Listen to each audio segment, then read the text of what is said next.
Imagine this: a young man betrayed by his brothers, sold as a slave, falsely accused, and forgotten in prison. Years later, that same man stands before Pharaoh, the ruler of the most powerful empire on earth, interpreting dreams that no one else could understand. This isn't just a story of suffering or redemption, it's a story of divine strategy. Joseph didn't just interpret dreams.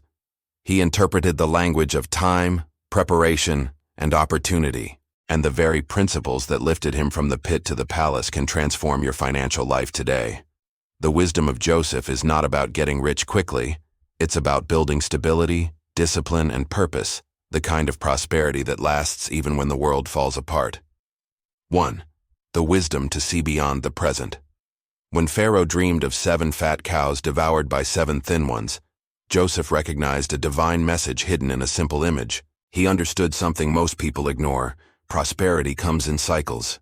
We live in a culture that spends everything today and worries about tomorrow later. But Joseph's first lesson is clear: save in abundance, so you survive in scarcity. In Genesis 41:34-36, Joseph advises Pharaoh to collect 1/5 of the harvest during the years of plenty. This wasn't just economics, it was divine foresight. What would have happened if Egypt had ignored that advice? A nation that once had overflowing fields would have fallen into despair. And that's exactly what happens in many lives today. People experience a good season, receive a raise, or start earning more, and immediately increase their spending. Joseph teaches us to treat abundance not as permission to spend, but as a call to prepare. Every season of plenty carries within it the seed of the next drought. Wisdom means recognizing it before it arrives. 2. Structure before blessing. When Joseph became governor, his first action wasn't to celebrate, it was to organize. He built warehouses, developed storage systems, and trained people to manage resources efficiently. He knew that blessings without systems always collapse. How many people pray for financial breakthroughs, but never create a plan to sustain them? How many receive what they asked for and lose it, simply because they weren't ready to manage it?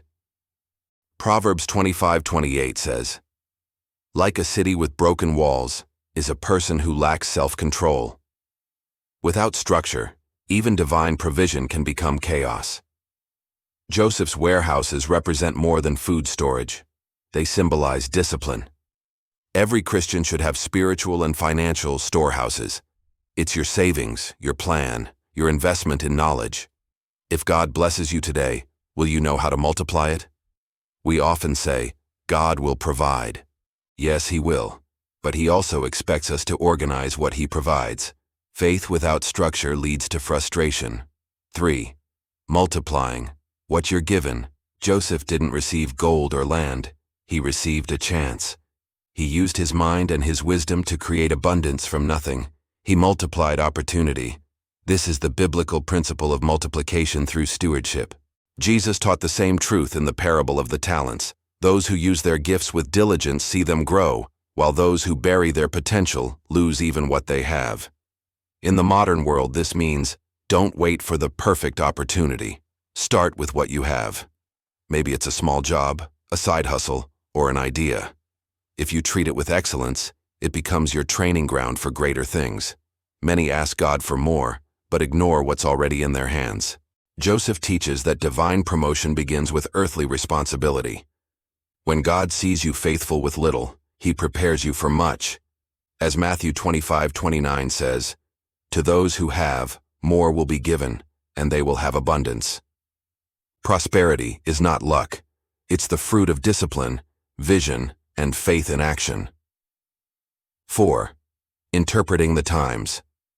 The secret of spiritual intelligence. Joseph's power was not just in administration, but in discernment. He could interpret not only Pharaoh's dream, but the spiritual and economic reality behind it. He saw what others couldn't. We live in a time that constantly changes: inflation, technology, unstable markets. Those who survive are not the strongest, but the most perceptive. Joseph's wisdom reminds us to read the signs, both divine and earthly. James 1:5 says, If any of you lacks wisdom, you should ask God, who gives generously to all. Wisdom from God doesn't come only in prayer. It also manifests through study, observation, and learning. Christians must not fear knowledge. Learning about finances, markets, and planning is not a lack of faith. It is an act of obedience. Because when God gives you responsibility, He expects maturity to manage it. Joseph studied, observed, and applied divine principles to human systems. That is what made him unique. He didn't just pray for Egypt, he led Egypt. 5. The purpose of prosperity, blessed to be a blessing. When the famine finally struck, Joseph didn't hide his wealth. He opened the storehouses and fed not only Egypt, but the nations that came from afar. This is one of the most powerful lessons of all. True prosperity is never selfish. In Genesis 41:57 it says, "All the world came to Egypt to buy grain from Joseph, because the famine was severe everywhere." God blessed Joseph not to make him rich, but to make him useful. Many people think prosperity is about accumulation, but in God's design, prosperity is about distribution. He blesses you so that you can bless others, your family, your community, your generation. Money without purpose becomes a trap. But when it serves a divine mission, it becomes a tool for freedom. We were not created to be slaves to money. We were created to be masters of it, to make it serve righteousness, not greed. When your heart is aligned with purpose, God can trust you with more. Because He knows you want to worship the blessing, you will use it to glorify the one who gave it. 6. Wisdom is the greatest investment. When God appeared to King Solomon and offered him anything, wealth, fame, or power, Solomon asked for wisdom. And because he chose wisdom, God gave him everything else. Joseph lived that same principle before Solomon was ever born. He sought understanding, not status. He sought meaning, not money. The modern world teaches us to chase success, but God teaches us to chase understanding. The Bible doesn't condemn wealth. It condemns foolishness with wealth. So before asking for more money, ask for more wisdom. Because without wisdom, every blessing becomes a burden. And with wisdom, even small beginnings become great testimonies. Joseph's life proves one thing. God doesn't just raise people, He builds them.